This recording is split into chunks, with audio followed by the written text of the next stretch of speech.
වචනය ඒ ගැප් පෙළහරේදී අපි කලේ මාස 4ක් සම්පූර්ණ වෙච්ච අම්මාවරු කැඳවලා ඒ අම්මලාට මුළු ගමම එකතු වෙලා කණ්ඩ බොණ්ඩ දීලා මුළු උදේ වරුවක් තියාගත්තා. තියාගෙන ගම්මු පිළිගත්තා. දැනට මාස 4ක් වෙලා ඉන්න මේ දරුවා වැඩුණට පස්සේ අපේ ගමට අපේ සමාජයට සම්පතක් වෙනවා. ඒ ගැප් පෙළහර දැන් ලංකාව පටන් අරගෙන. දැන් මම මේ සහභාගී වෙන මේ මාසයේ ඇතුළත මම ගිය සතියේ රත්නපුර පැල්බඩුල්ල අම්මල 400ක් මේ විදිහේම වැඩසටහනකට මම සම්බන්ධ වුණා. පන්සලක් එක කලේ හැමදාම ඒ අම්මලා මාසේ පළවෙනි සෙනසුරාදා එකතු කරලා දරුවෝ හම්බ වෙන්න කිට්ටු අම්මලාට මේ දෙන තෑගි දීලා ඉතිරි අම්මලා ආයි ලබන මාසේ දෙවෙනිදා කැඳවනවා. මේකට එක හේතුවක් උනේ අපේ සමාජයේ අපි පුංචි කාලේ මම සරසවි එන කාලේ අපි අලුත් ආප්තෝපදේශයක් හදාගත්තා මේ පුංචි පවුල රත්තරන් කියලා. මම 11 දෙනෙක් පවුලක සමාජිකයෙක්. මම 4ද කොහෙද? මොකද ඒ තරම් gedara සෙනග ගාන ඒ තරම් මතක නැහැ හරියටම කීයද කියලා. හොඳ වෙලාවට මං ඉපදෙන කාලේ අර දොස්තර සාපියා හිටියේ නැහැ. හිටියනම් මම නැහැ. මොකද එහෙමනම් මෙච්චර ප්‍රමාණයක් හැදෙන්න දෙන්නේ නැහැනේ. ඒත් අද අපේ සිංහල බෞද්ධ සමාජය තුල පොඩි ඇවිස්සීමක් ඇති වෙලා තියෙනවා. මේ අම්මලාට ගැප් පෙළහර නැවත පවත්තලා පිළිගන්න ඒ දරුවා එන්නත් කලින්. හැබැයි මව්වරුනි ඉස්සර මිනිස්සු දරුවා උපදින්න කලින් අනුරාධපුරයට යනවා. රුවන්වැලි සෑය ළඟට යනවා. ගිහිල්ලා පේවෙලා ශ්‍රී මහා බෝධියෙන් ඉල්ලා සිටිනවා දරුවෙක්. ඒ ඉල්ලා සිටින දරුවා රුවන්වැලි සෑයේ ශ්‍රී මහා බෝධිය ළඟ ඉන්න මීට කලින් මියගිය බෞද්ධයෝ. ඒගොල්ලෝ කාගේ හරි කුසකට ආරාධනාව ලැබෙනකල් ඉන්නවා. එන හැම දරුවම අපේ අම්මලා බාරගත්තේ නැහැ. gedara ඉඳන් පේවි තිසා වැවට යන්නයි. තිසා වැවෙන් දිය අරගෙන බත් බැඳගෙන කන්නයි. එතන ඉඳන් පේවි උඩ මළුවට යන්නයි. උඩ මළුවේ සාමිනේ මට පුංචි පුතෙක් දෙන්නයි. උඩ මළුවේ සාමිනේ මට පුංචි දුවෙක් දෙන්නයි. එහෙම ඉල්ලුවා. gedara ඉඳන් පේවි තිසා වැවට යන්නයි. තිසා වැව ළඟට ඉස්සෙල්ලම ගියා. තිසා වැවෙන් දිය අරගෙන ඒකෙන් වතුර ටිකක් අරන් ගෙනිච්ච බත් එක එතන ඉඳන් කෑවා. එතන ඉඳන් පේවි උඩ මළුවට යන්නයි. උඩ මළුවේ සාමිනේ මට පුංචි පුතෙක් දෙන්නයි. පුංචි දුවෙක් දෙන්නයි. එතකොට ලැබුණේ ඉල්ලපු එක්කෙනා. දැන් අපි බොහෝ දෙනෙකුට ලැබෙන්නේ ඉල්ලපු ළමයි නෙවෙයි. අපි දැන් එන ඕන කෙනෙක් බාර ගන්න. තරන්නෝ එහෙම කළේ නැහැ. ඒගොල්ලෝ කෙනෙකු ගැප් ගත්තට පස්සේ අපේ පරණ අම්මලා බිත්තියේ නරක චිත්‍ර ඇන්දේ නැහැ. අපේ පෙරදිනි සරසවි මහාචාර්යවරයෙක් එතුමගේ විෂය රූකඩ කලාව එතුමා මුළු ගේම එල්ලලා තිබ්බේ රූකඩ. බිරිඳට බබෙක් හම්බුණා තනිකර රූකඩයක්. අවුරුදු 17ක් මේ රූකඩ බබා තොටිල්ලක ඉඳලා මැරිලා ගියා. මේ මහාචාර්යතුමා අද පානදුර මහලු නිවාසයක තනිව ජීවත් වෙනවා. ඔහු නොදැන හිටියා තම බිරිඳට මේ රූකඩ පේන එක දෝෂයක් බව. ඒ දෝෂය බිරිඳ විවාහය කඩා ගැනීමට පවා හේතුපාදක වුණා. ඒ හින්දා අම්මලා මගේ අම්මත් බොහෝ අම්මලත් බිත්තිවල මුකුත් එල්ල ගත්තේ නැහැ. ඔය දැන් ඉන්න මේ අම්මලා සමහර විට බිත්තිවල එල්ලන් ඇති පොලෙන් ගේන කොරියම් බබාලා ජපන් බබාලාගේ ෆොටෝ. එතකොට වෙන්නේ මෑණිවරුනි ඔබේ බබා ඉපදිච්ච දවසේ ඉඳලා ඒක කොරියන් විභාගෙට වැඩ කරනවා. මොකද ඒකගේ ගම මෙහෙ නෙවෙයිනේ. අපේ පරණ අම්මලා එහෙම ෆොටෝ ගෙනල්ලා එල්ල ගත්තේ නැහැ. ඊළඟට දොළ දුක. සාමාන්‍යයෙන් ලංකාවේ ගෑනුන්ට හැදෙන්නේ බොහොම සුළු දොළ දුකක්.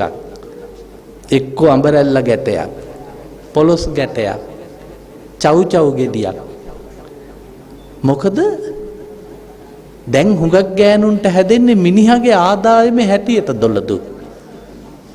සමහර ගෑනුන්ට සිංගප්පූරු යන දොළ දුක් හැදෙනවා. ඒවා දොළ දුක් නෙවෙයි. ඒ අර මිනිහා මරවලා රට යෑම. දැන් මං ඇහුවා අපේ අම්මගෙන් මං ඉන්නකොට අම්මට මොකද්ද හැදිච්ච දොළ දුක් ගාය කියලා. අපේ අම්මට හැදිලා තියෙන්නේ චව් චව් ගෙඩියක් කණ්ඩනේ. බදුල්ලේ චව් චව් නිකන් තියෙන්නේ වැල්වල.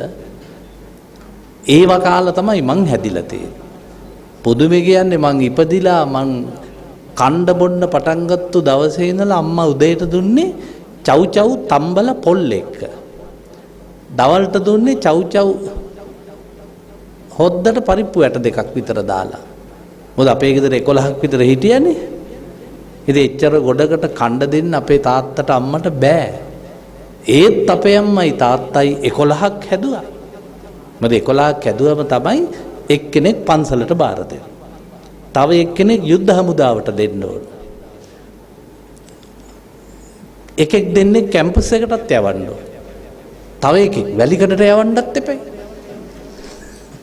එකම පවුලෙන් ඔය හැමතැනම යවුවා. ඒක තමයි පැරණි පවුලේ හැටි. යුද හමුදාවේ වැඩියෙන්ම ඉන්නේ කුරුණෑගල දිස්ත්‍රික්කේ ළමයි. අංක 1. හැම පන්සලකම ඉන්නේ ගම්බද හාමුදුරුවරු. ඒකනේ අපේ හාමුදුරුවරුන්ට පොඩි වේගයක් ඇති වෙන්නේ රටට කැක්කුමක් ඇති වෙන ගතියක් තියෙනව නේද? කහ සිවුරට තියෙනවා රට ගැන ආදරයක්.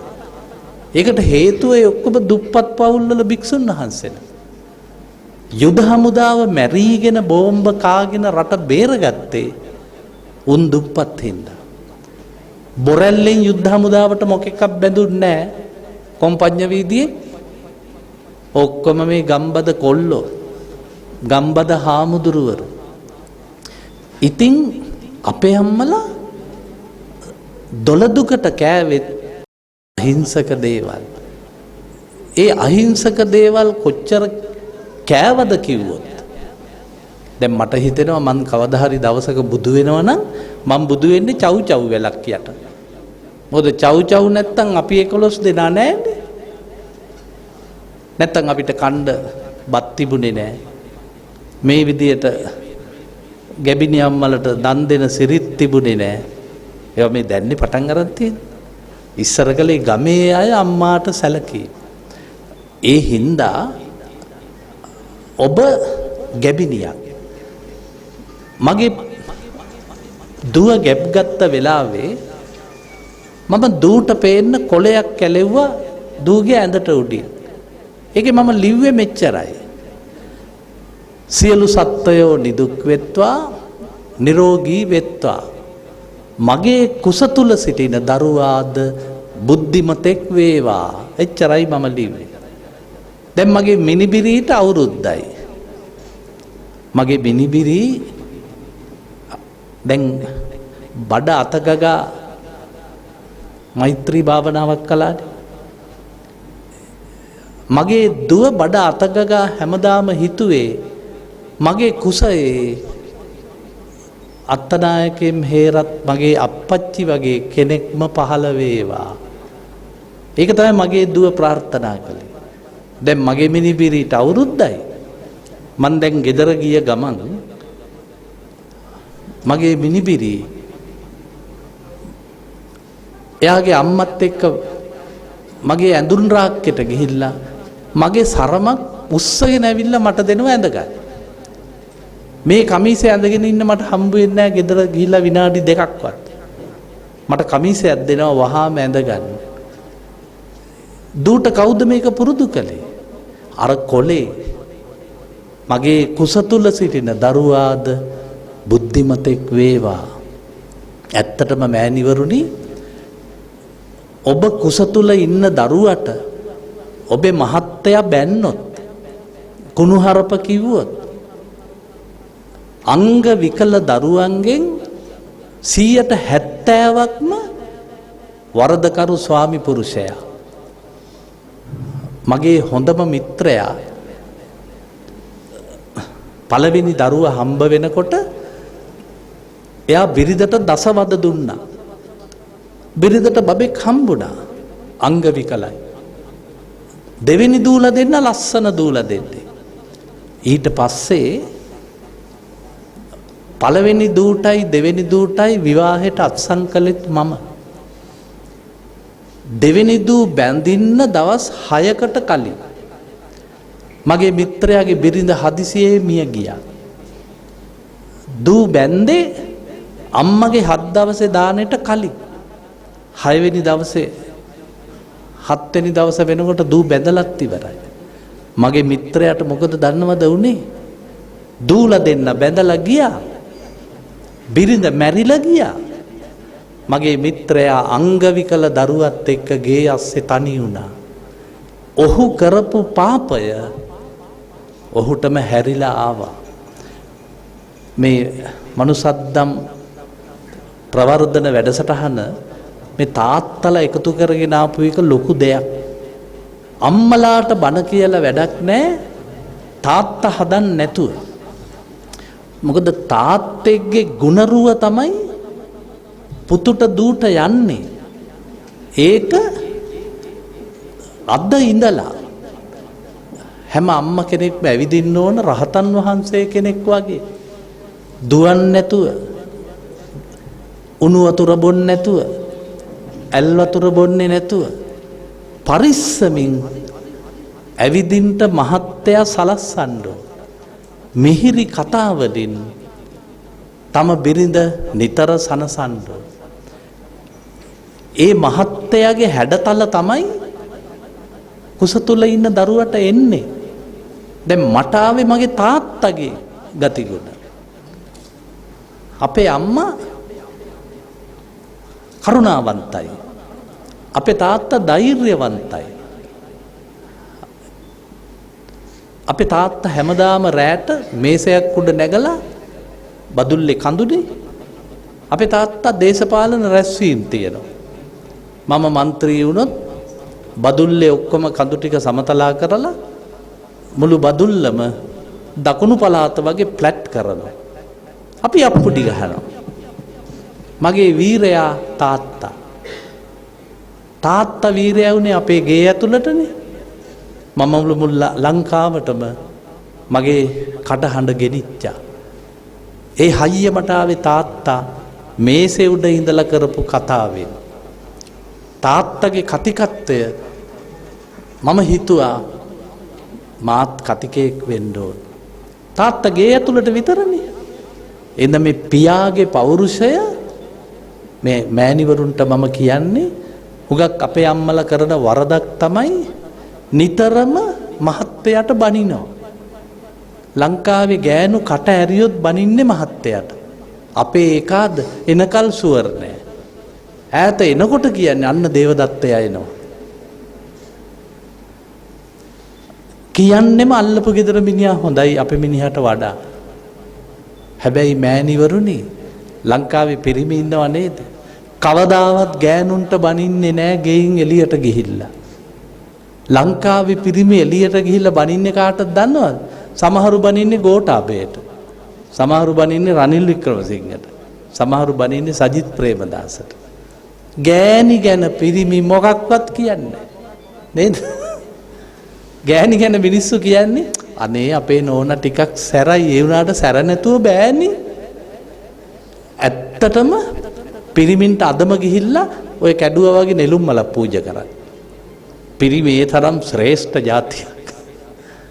ඔය අම්මලා හිතන් ඉන්නේ පිරිමි කියන්නේ අයාලේ යන සත පහකට වැඩක් නැති අය කියලානේ. හැබැයි ඒ පෞරුෂය තමයි දරුවට යන්නේ. දැන් මම පොඩි කාලේ අපේ අම්මා මාව කිහිල්ලේ ගහගෙන මේ හරිය පෙරහැර බැලුවා තනිය. අපේ අම්මා දන්නේ දෙක වසරේ පොඩි එකෙක්ගේ කකුල මෙහෙම කළා මෙතන ගහගෙන පෙරහැර බලනකොට පිරිමි ළමයින්ට තරු පේන බව. මම දහසක් තරු අතරින් පෙරහැර බැලුවා. ඒ අතරේ අම්මා මට පෙරහැර වාර්තාවක් සපයනවා.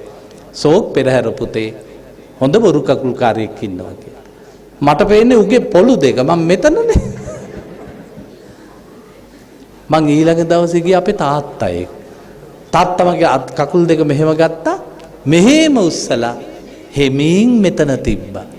බලන්න අපේ තාත්තා චරස් ගාලා ගැහුවේ නෑ. තාත්තා දන්නවා අත්තනායකට ළඟ තරු පෙන්නන්න හොඳ නෑ කියලා. පුදුමේ කියන්නේ එදා තමයි මම දැක්කේ අම්මා පෙන්නපු බොරු කකුල්කාරයට ඔළුවක් තිබ්බ බව. ඔය අම්මලා ලෝකෙ පෙන්නන්නේ බාගෙට හොඳේ. ලෝකෙ පෙන්නන්නේ තාත්තා. උද්ධිකාරෝ වර්ධනය කරා ආලිංගිත්තා බදාගත්තා චුම්බිත්වා ඉඹගත්තා පියපුත්තකං රාජ මජ්ජං සුපටිත්තං රජවරු මැද්දේ පිහිටෙව්වා පිටුපාදං නමාමහං. උද්ධිකාරෝ මට සල්ලි ගෙනල්ලා අම්මට දුන්නේ තාත්තා වර්ධනය කළා උද්ධිකාරෝ. ආලිංගිත්තා අපි 11 දෙනාම හැදුනේ ගේ ඇතුලේ. වින්නඹු අම්මා ගෙදෙට්ටම ආවා. බොත්තම් ඔබන්ට කලින් ආවා. වින්නඹු අම්මා ගෙදෙට්ට ඇවිල්ලා ගත්තු ගමම්ම බබා උස්සලා දුන්නේ අපේ තාත්තට. මාව ඉස්සෙල්ලාම ඉම්බේ උද්ධිකාරෝ අලිංගිත්තා බදාගත්තේ මගේ තාත්තා. චුම්බිත්තා ඉම්බේ නලල මගේ තාත්තා. පිය පුත්තකම් ප්‍රිය පුත්‍රයාව. රාජ මජ්ජං සුපටිත්තං රජවරු මැද්දේ ඊට උඩින් මාව තිබ්බේ මගේ තාත්තා. පිටුපාදං එහෙව් තාත්තාට වඳින්න පුරුදු කරන්න. ඒක කරන්න ඕන අම්මලා. හුඟක් අම්මලා මේක කරන්නේ නැහැ. තාත්තලත් කරන වරදක් තමයි පියවරුනි දරුවා උද්ධිකාරෝ කියනවා නේද ඉස්කෝලේ යන්න. ඒතරු තාත්තා කියනවා ඇති පුතේ අන්න බස් එක ආවා ඵලයන් කියලා. ළමයා ආලිංගිත්තා කියන්නේ ඩ්‍රයිවර්ට. උද්ධිකාරෝ විතරයි තාත්තට ඇහෙන්නේ. දරුවා වඳිනකොට ගාතාව ඉවර වෙනකල් අහගෙන ඉන්න. ඕනම තාත්තෙක්ගෙන් අද ගිහිල්ලා ඔය ගාතාවේ තේරුම දන්නවද කියලා? දසමාසයේ තේරුම දන්නව. උද්ධිකාරෝ තේරුම දන්නේ නැහැ. ඒ හින්දා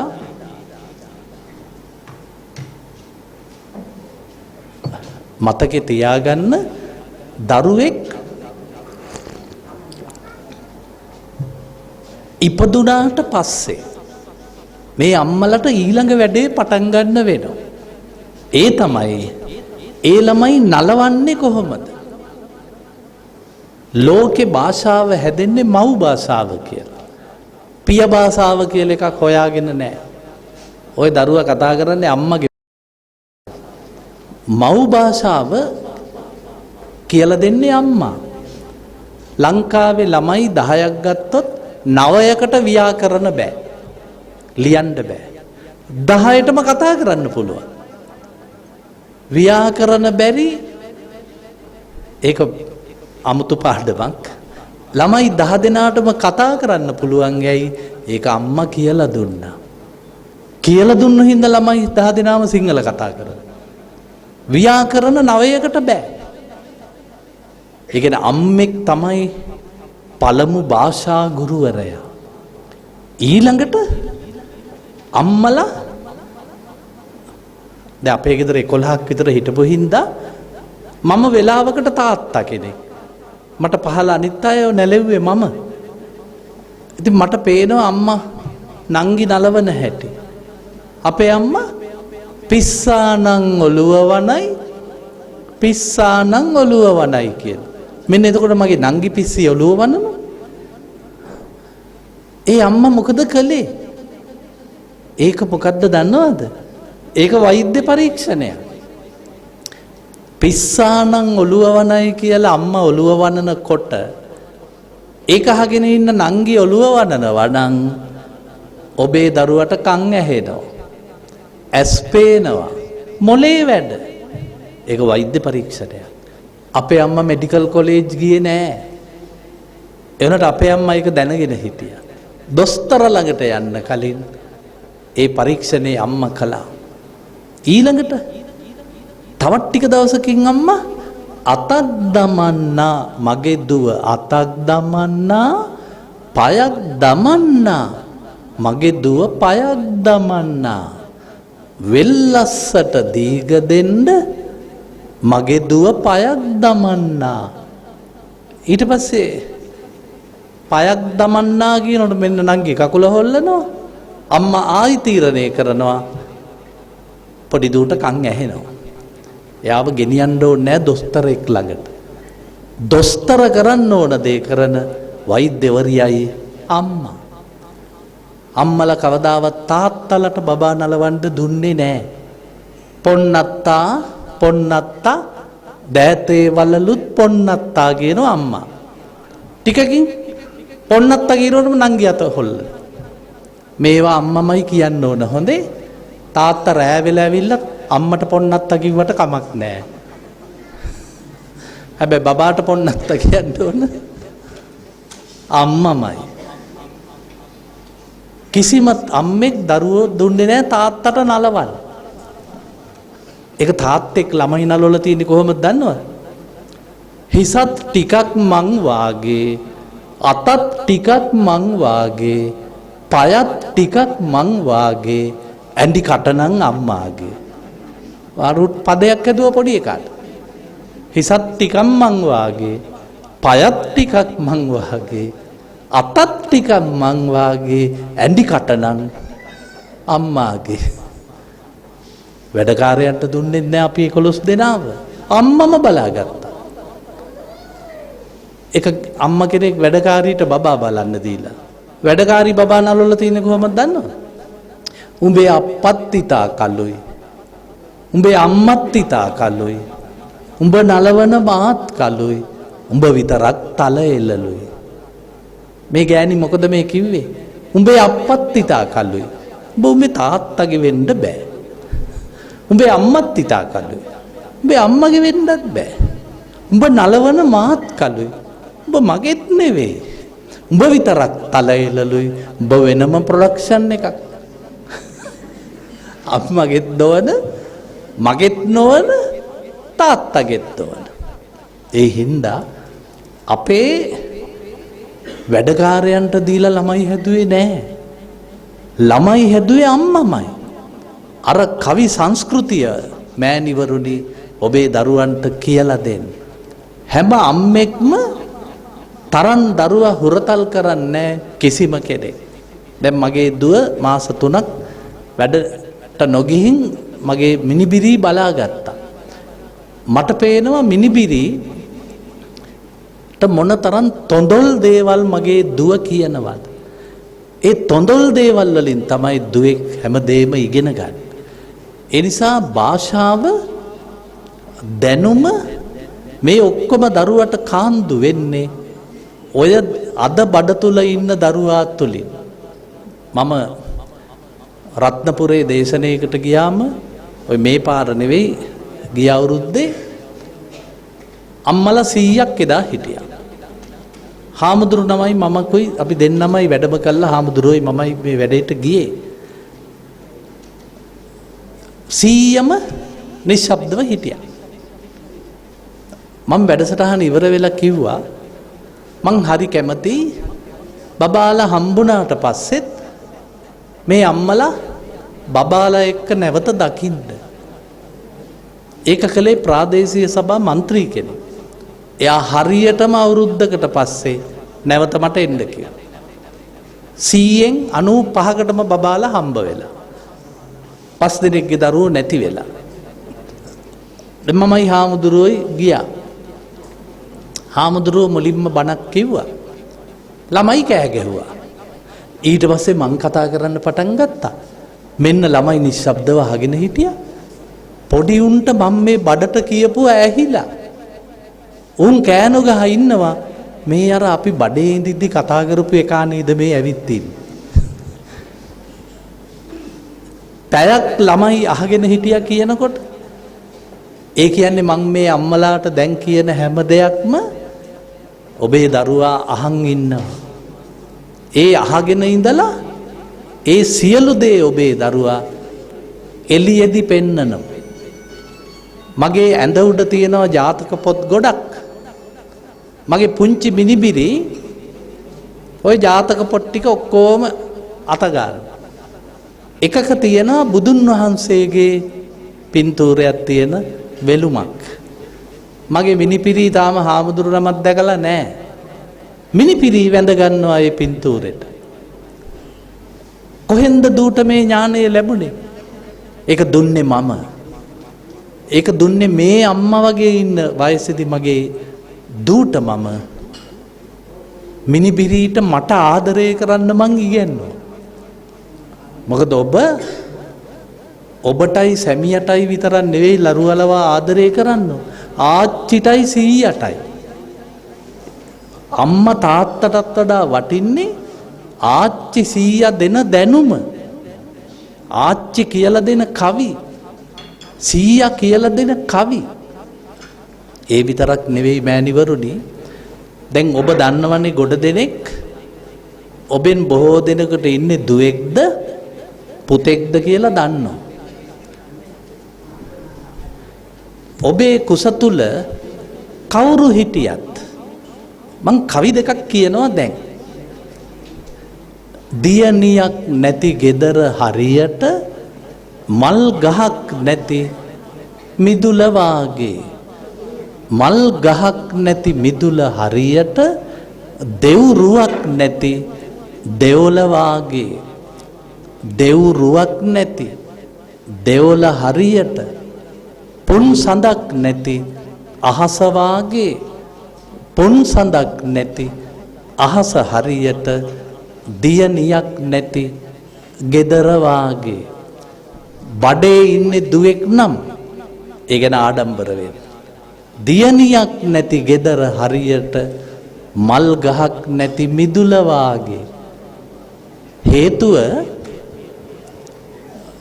අපි ගොඩක් පුතාලටනේ සලකන්නේ. දේපල ලියන්නේ පුතාට. ඉඩම් ලියන්නේ පුතාට. ඔබ දන්නවද ඔබ වයසට යනකොට ඔබ දූට සලකලා නැති වුණත් ඔබ අන්තිමට යනවා පුතාගේ ගෙදරින් දූගේ ගෙදෙට්ට. මොකද ඔබේ පුතාට හම්බ වෙන්නේ ඔබේ ලේලිනේ. ලංකාවේ ගොඩක් ලේලිලා ලෑලි හොඳේ. කිසි දවසක ලෑල්ලක් දුවෙක් වෙන්නේ නැහැ. ලංකාවේ දෙමාපියන්ට සලකන්නේ දූලා. දැන් මම විශ්වවිද්‍යාල ආචාර්යවරේ. මට හම්බුණා අක්කලා දෙන්නෙක් වැඩි ඉගෙන ගන්න බැරි වුණා.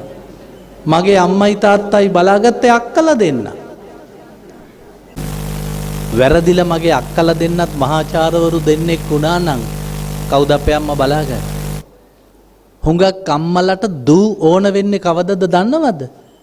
අම්මා හොම්බෙන් යනකොට.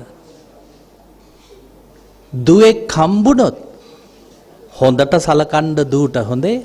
දූ තමයි මෑණිවරුනි පියවරුනි ඔබේ නොවරදින ඉන්ෂුරන්ස් එක. දූට නොපමාව වාරික ගෙවන්නා. මට කොල්ල දෙන්නයි දුවයි ඉන්නේ. ඔබ දන්නවද පේරාදෙනියේ මගේ මහගෙදර මන් ලියලා දුන්නේ දූට. කොල්ල දෙන්නට නෙමෙයි. හේතුව මං කවදා හරි එතකොට ඉන්නේ දූ ළඟනේ. කොල්ලෝ දෙන්නට මං පහේ පන්තියේදීම කිව්වා මහගේ අයිති නංගිට. කොල්ලෝ ඇහුවා අපි ඔටුවද කියලා. මං කව ඔටුව නන් නෙවෙයි ඒ වුණාට මහගෙදර නංගිට. දූට අංක 1 දෙන්න. හේතුව මොකක්ද දන්නවද මෑණිවරුනි පියවරුනි? දුවෙක් උපදින්න නම් අම්මයි තාත්තයි ගොඩක් පින් කරන්න ඕන. පින් වැඩි ගෙවල් වල දූලා වැඩි. මගේ අවාසනාවට මට හිටියේ එක දුවයි. මට වෙලාවකට හිතෙනවා 3 දෙනාම දූලා වුණා නම් කොච්චර හොඳද කියලා. මට දූගෙන් ලැබෙන සැනසීම පුත්තු දෙන්නගෙන් ලබන්න අමාරුයි. දූ තමයි ආත්මීය ඥානය වෙන්නේ තාත්තගේ අම්මගේ. හැබැයි දැන් පුතාලත් ඇතිනි බඩේ. පුතෙක් ගැන බලමු. මං කවියක් කියනවා. ඔය තේ බොන ගමන්ම පුළුවන් ද බලන්න පාඩම් කරගන්න. පාඩම් කරගෙන කියන්නත් ඕන මට.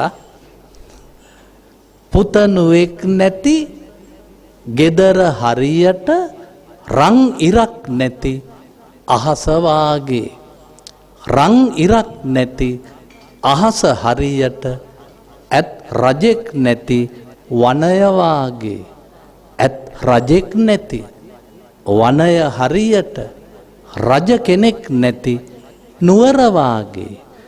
රජ කෙනෙක් නැති නුවර හරියට පුතනුවෙක් නැති ගෙදර වාගේ.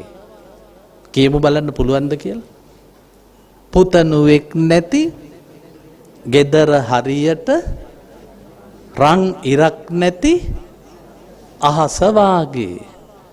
රන් ඉරක් නැති අහස හරියට ඇත් රජෙක් නැති වනය වාගේ. ඇත් රජෙක් නැති වනය හරියට රජ කෙනෙක් නැති නුවර වාගේ. රජ කෙනෙක් නැති නුවර හරියට පුතනුවෙක් නැති ගෙදර වාගේ. පුතෙකුත් ඕන හොඳේ. මොකද දන්නවද? දුවෙක් ගෙදර හැදුවොත් දූ රකින්න අම්මටයි තාත්තටයි බෑ. ගෙදර අයියට තමයි නංගි බය. කිසිම කෙල්ලෙක් දැන් අම්මට බය නෑ හොඳේ. ඔබ අතුගගා ඉන්නකොට ඔබේ දුව සෙනසුරාදා ක්ලාස් 6යි මල්ලක් කරන්. ඔබ අහයි දූ කොහෙද යන්නේ? අම්මකට වාගෙන අතු ගන්න අම්මා. කෙල්ලෝ බය නෑ දැන් අම්මට. හැබැයි කොල්ලෙක් හිටියොත් එයා පෙම්වතාට කියයි මට එන්න විදියක් නෑ අපේ අයියා ගෙදර. අයියා තමයි ගෙදර ආරක්ෂකයා. කවුරු වගේද දන්නවද? ඔය පන්සලේ ඉන්නේ නඩු නැති අධිකරණ සංඝනායක. ඒ වගේ තමයි අයියා ගෙදෙට්ට. පුතෙක් ඇතෙක් වගේ පුතෙක් රජෙක් වගේ. හැබැයි ඔබ වැඩියෙන් සලකන්න ඕන දූට. ඔබේ දුව බිම දිගා වෙලා ඉන්නකොට කිසි දවසක ඔබේ පුතාට පනින්න දෙන්න එපා දූගේ ඇඟට උඩින්. පුතා හයි ඇයි කියලා කියන්න පුතේ නංගි වැදගත් කෙනෙක්. එයාගේ ඇඟට උඩින් පනින්න එපා. එයාට ගහන්න දෙන්නත් එපා. මොකද දන්නවද? ගෙදර නංගිට තලන හැම පිරිමියම ගෑනිට තලනවාමයි. ගෑනුන්ට තලන්න පිරිමි සටන් පුහුණුව ලබන්නේ නංගිට තලලා හොඳේ. එහෙනම් දැන් මගේ එක පුතෙක් ඉන්නේ ජපානයේ. මම ගිය සතියේ පුතාට කෝල් එකක් ගත්තා. පුතා දැන් මාත් එක්ක කතාව. ඒ අතර පුතා හිටපු ගමන් හුරේ කියනවා. ආයි මාත් එක්ක කතාව. පුතා බැඳලා ඉන්නේ ජපන් බිරිඳක්. මං එහෙම පුතේ ඔයා මොකටද පුතේ හුරේ දාන්නේ මටද? නෑ අප්පච්චි මේ මගේ ජපන් බිරිඳ මේ තියනවලු මේ දවස්වල රග්බි මැච් වගේක්. එයා මැච් එක බලනවලු රූපවාහිනිය ළඟ. ජපානේ දිනනකොට මෙයා හුරේ දානවලු. එතකොට මං එයාගේ කසාද මිනිහනේ අප්පච්චි. එයා කියනවලු මාත් හුරේ දාන්න ඕන. පුතා මට නෙවෙයි හුරේ දාලා තියෙන්නේ ගෑනිටත් නෙවෙයි ජපානේට. පුතා මට කියන අනේ අප්පච්චි මට ජපානේ දිනුවත් එකයි පැරදුනත් එකයි. ඒත් මේ ගෑණි ෂේප් කරගන්න එපයි. ඒ කියන්නේ මගේ පුතාට බිරිඳට සලකන්න මම ඉගැන්නුවේ නංගිට සලකලා. නංගිට සලකන පිරිමි ළමයා අනිවාර්යෙන්ම බිරිඳට සලකනවා. මං කියන්නේ බොරු නම් හොයලා බලන්න. බිරිඳට පහර දෙන හැම පිරිමියෙක්ම ගෙදරදී නංගිටත් ගහලා තියෙනවා. මේක වෙනස් කරමු අපි. අපි ඇයි දන්නවද වෙනස් කරන්න ඕනේ? ලෝකයේ ගොඩක් වෙනස් දැන්. ලෝකයේ කොච්චර වෙනස්ද කිව්වොත් ලංකාවේ දැන් පිරිමි ඉගෙන ගන්නේ නැහැ. ලංකාවේ ඉගෙන ගන්නේ ගෑනු විතරයි. ලංකාවේ ගුරු වෘත්තියේ 95%ක් ඉන්නේ ගුරුවරියෝ. ඊළඟට ඉංජිනේරු, වෛද්‍ය, ප්‍රාදේශීය ලේකම්, මහ බැංකු, මහජන බැංකු, ලංකා බැංකු හැම එකක්ම ගෑනුන්ගෙන් පිරීලා. පිරිමි විභාග පේල්. පුදුමේ කියන්නේ පිරිමින්ට ඉතුරු වෙලා තියෙන්නේ මෑණිවරුනි පළාත් සභාවයි පාර්ලිමේන්තුවයි විතරයි. මොකද මේ දෙකටම මොලේ ඕන නැන්නේ. ඒ දෙක විතරක් පිරිමින්ට. සියලු දේ ගෑනු දිනලා ඉවරයි. කොල්ලෝ ඉගෙන ගන්නෙම නැහැ. දැන් පුතාලට පොඩි කාලේ ඉඳලම අධ්‍යාපනය ගැන කියලා දෙන්න. මොකද තව අවුරුදු 5ක් යන්න කලින් බිරිඳ ගෘහ මූලික වෙනවා. මිනිහා ගෘහ අමූලික වෙනවා. ඒ හින්දා පුතුන්ට අධ්‍යාපනයේ වටිනාකම කියලා දෙන්න වෙනවා. ඒක හරිම අමාරු වැඩක්. මොකද මේ පොඩි ළමයි ඉපදිලා මාස යනකොට ෆෝන් එකට ඇබ්බැහි වෙනවා. දැන් මගේ පුංචි මිනිබිරි දැන් අවුරුද්දයි. දැන් මගේ ෆෝන් එක දැක්ක ගමන් එයා ඇනගෙන යනවා. එයා දන්නවා ඇඟිල්ල තියෙන්නේ දැන් මං කලේ පොඩි කාලේ ඇඟිල්ල බිව්ව එකනේ. මගේ මිනිබිරි දන්නවා ඇඟිල්ල තියෙන්නේ අනින්ට. මොකටද ෆෝන් එකට? ඔබට අමාරු වෙයි ඔබේ දරුවා ෆෝන් එකෙන් ගලව ගන්න. මොකද මං හැදුවේ හැදුණු සමාජයේ නෙවෙයි ඔබේ දරුවා හැදෙන සමාජය. මම ගිය සතියේ ගියා කන්දකාඩු සහ සේනපුර කැම්ප් දෙකට. කොල්ලෝ 1000ක් ඉන්නවා මත්ද්‍රව්‍ය වලට ඇබ්බැහි වෙච්ච. පිරිමි. ඒගොල්ලෝ බොන්නේ අයිස් කියන මත්ද්‍රව්‍ය. ඒක බීපු අය අවුරුදු 6කින් මැරෙනවා. එතකොට මේ තරම් දරුණු මත්ද්‍රව්‍යයක් බොන්න පුත්තු සුප්‍රකට ගායකයෙක්ගේ පුතෙක් ඉන්නවා ඒක ඇතුලේ. සුප්‍රසිද්ධ නළුවෙක්ගේ පුතෙකුත් ඉන්නවා. සමාජ විද්‍යා මහාචාර්යවරයෙක්ගේ පුතෙකුත් හිටියා. මං ආයි 25 වෙනිදා නැවත යනවා. කොල්ලෝ ඒ කියන්නේ මෑණිවරුනි පුතෙක් හැදුවොත් පුදුම බයකින් හදන්න වෙයි. පිරිමි ළමයි ගෙදර අඩු වෙන්න ඒ ළමයා මත්ද්‍රව්‍ය වලට ඇබ්බැහි වෙනවා. ඒ හින්දා මේ එක දරුවගෙන් නවතින්න එපා. අනිවාර්යයෙන්ම දරුවෝ වැඩි කරගන්න. එක දරුවෙක් හිටියම වෙන්නේ ඒ දරුවට සෙල්ලම් කරන්න එකෙක් නැහැ. දැන් මගේ මිනිබිරිට දැන් අවුරුද්දයි. මගේ බෑනා සෙල්ලම් බඩු ගෝණියක් ගෙනල්ලා තියෙනවා. මගේ මිනිබිරි ගෝණියම හලනවා. හලලා ඔක්කොම දසාතේ විසි කරලා කොහෙන් හරි ටින් කබලක් හොයන් සෙල්ලම් කරනවා. ඒ කියන්නේ මගේ මිනිබිරිට ඕන සෙල්ලම් බඩු නෙවෙයි. තව බබෙක්. අපේ ගෙවල් වල බබ්බු නැහැ. බබ්බු නැති ගෙවල් වල පිරිමි ළමයා වේගෙන් මත්ද්‍රව්‍ය වලට ඇබ්බැහි වෙනවා. අර සමාජ විද්‍යා මහාචාර්යවරයාගේ පුතා මට කියනවා සර් මේකට වග කියන්න ඕන මගේ අම්මා මගේ තාත්තා මං ඉපදිච්ච දවසේ ඉඳලා තනියෙන් හැදුනේ. මගේ මහාචාර්යවරයාගෙන් ඒ පුතාට හම්බ වෙලා තිනවා කෝටි 5ක සල්ලි. මම මේ කියන මහාචාර්යවරයා අර කෙළවරේ ඉන්න අපේ සෞඛ්‍ය නිලධාරිනිය දන්නවා. මොකද එතුමියට සමාජ විද්‍යාව ඉගැන්වුවේ ඔය කියන මහාචාර්යතුමා. එතුමාද ජීවතුන් අතර නැහැ. එතුමගේ පුතා ඉන්නේ කන්දකාඩු කැම්ප් එකේ. ඒ කියන්නේ එක පුතෙක් හදලා තාත්තා කෝටි 5ක් ඉතුරු කළා. තව ළමයි ටිකක් හදන්න තිබ්බ නේද? ළමයි වැඩි නම් පවුලේ ප්‍රශ්න බෙදෙනවා. මොකද මම 4ද කොහෙදනේ? මම 15 උන් 11ම බලාගත්තා. තාත්තා වගේ. මම වෙලාවකට අයියේ. ඒක තමයි පවුල කියලා කියන්නේ. දැන් ගෙවල් වල ඉන්නේ 1යි. ඊළඟට 2යි. අත්වැරදීමකින් 3යි. හොඳට බලන්නකෝ ඔය අත්වැරදීමකින් හම්බ වෙච්ච එකා ඉන්නව නේද? ඌ දන්නවා ඌ කනසොට් බව. ඌ පුදුම ඇට්ටරයි. ඌ හදන්න හරිම අමාරුයි. ඌ දන්නවා තමන් ආවේ එන්න ඕන හින්දා නෙවෙයි මරන්න බැරි වෙච්ච හින්දා. දැන් බලන්නකෝ අපේ ගෙදර 11ක්. මම කවදාවත් ඉස්කෝලේ යනකොට සපත්තු දාලා නැහැ. මම ගියේ නිකම්ම කකුල් දෙකේ. මම හිටියේ පිටිපස්ස පේලියේ මට ඉස්සරහා පේලියේ ඉන්න ලැජ්ජයි. අපේ තාත්තට 11කට සපත්තු අරන් දෙන්න බෑ.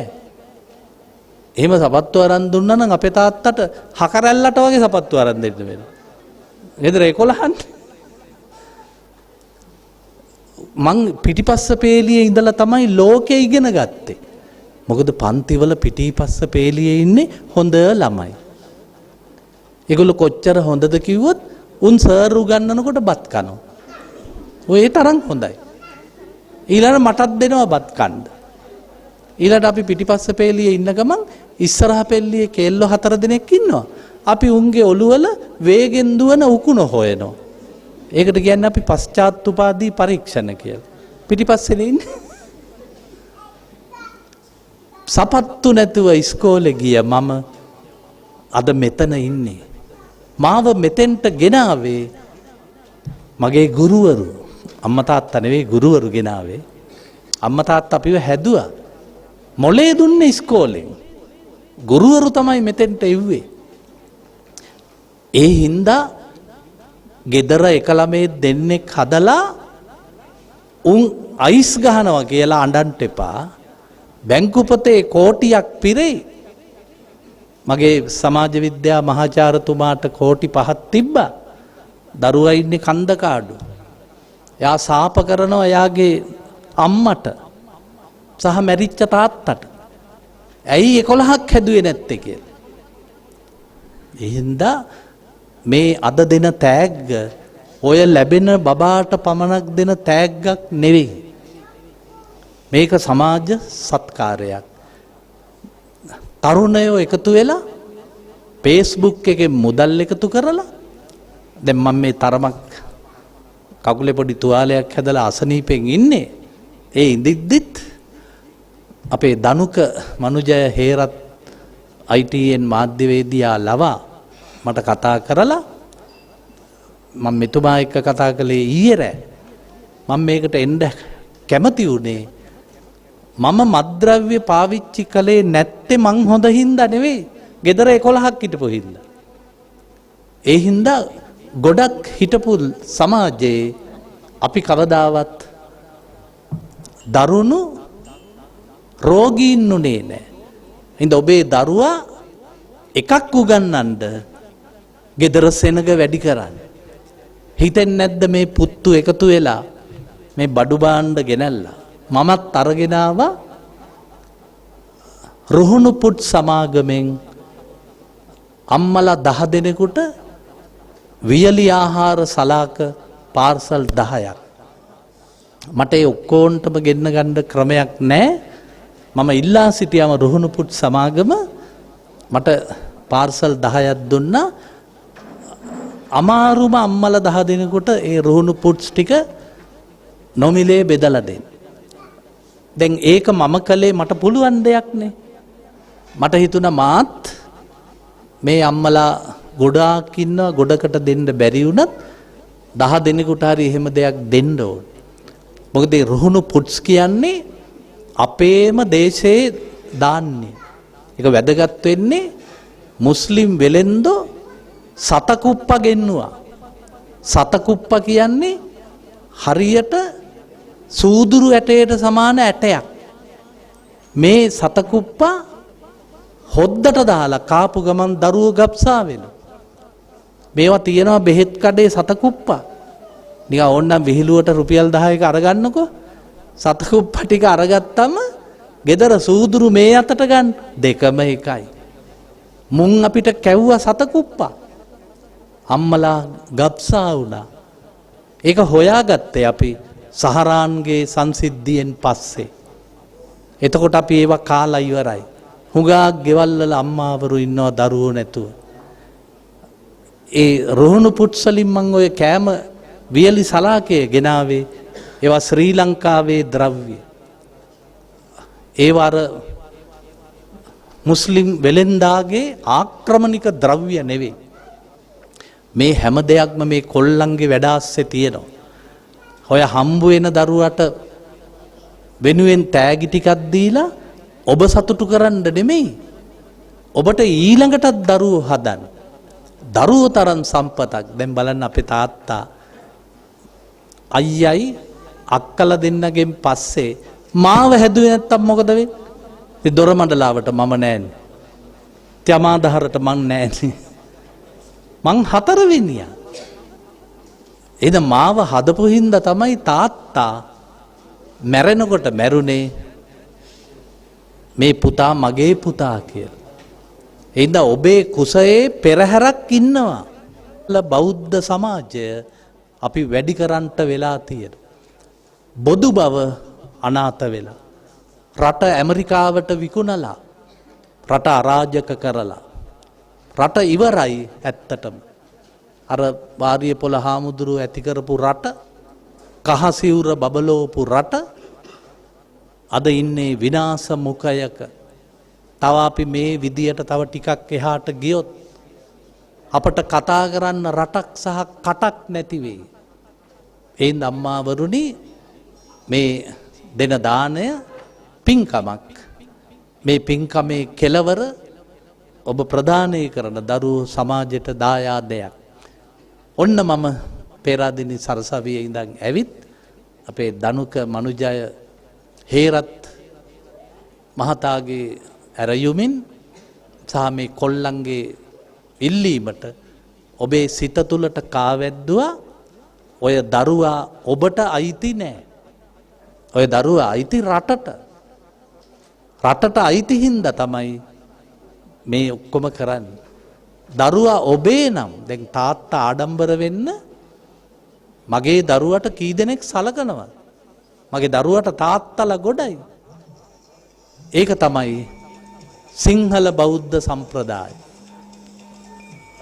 මේකට අපි කිව්වේ ගබ්සා ප්‍රාතිහාර ගැබ් පෙළහර ගැබ් ප්‍රාතිහාර්ය ගර්භ ප්‍රාතිහාර. හැම අම්මෙක් තාත්තෙක්ම මේ ප්‍රාර්ථනාව හිතේ තියාගන්න සෞම්‍ය ගුණෙන් යුතු පුතෙක් ලැබේවා. භාග්‍ය ගුණෙන් යුතු පුතෙක් ලැබේවා. කෞශල්‍යයෙන් පිරි දුවෙක් ලැබේවා. ශාක්‍ය කුලෙන් මට පුතෙක් ලැබේවා. ශාක්‍ය කුලෙන් මට දුවෙක් ලැබේවා. සෞම්‍ය ගුණෙන් යුතු පුතෙක් ලැබේවා. භාග්‍ය ගුණෙන් යුතු පුතෙක් ලැබේවා. කෞශල්‍යයෙන් පිරි දුවෙක් ලැබේවා. ශාක්‍ය කුලෙන් මට දුවෙක් ලැබේවා. ශාක්‍ය කුලෙන් මට පුතෙක් ලැබේවා. ඒක අනිවාර්යෙන්ම සිද්ධ වෙනවා. ඔබ දරුවා ඉපදුණු ගමන්ම දරුවාගේ මූණ දෙස බලන්න. අද මේ ලැබුණු පින්කම් අපේ මේනින් වහන්සේගේ ධර්මදේශනාව ඔබේ අදිෂ්ඨානය අස්සේ ඔබට හම්බ වෙන්නේ ඊටාම බුද්ධිමත් දරුවෙක් බව මතක තියාගන්න. බුද්ධිමත් දරුවාට හොඳ උපතක් ලැබේවා කියලා ප්‍රාර්ථනා කරමින් මම නවතිනවා. හැමෝටම බොහෝම පිං. දිනපතා මෙවැනි වීඩියෝ නැරඹීම සඳහා අපේ channel එක subscribe කර bell button එක ඔබන්න.